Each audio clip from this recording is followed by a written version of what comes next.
आज हमारे पास एक साउंड फ़िल्टर लगने वाला है जो कि राइडर पे अभी हमारे सामने कस्टमर खड़े हुए हैं। ये वाला जो साउंड फ़िल्टर है एचपी कंपनी का, बहुत बेहतरीन साउंड इस पे आ रहा है।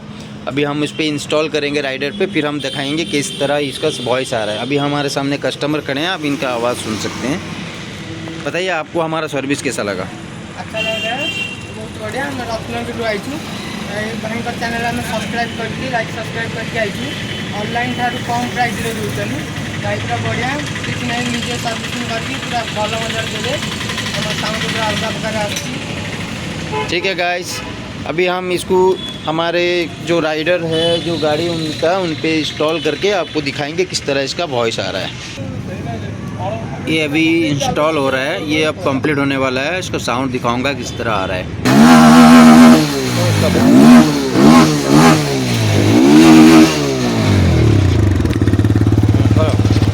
साउंड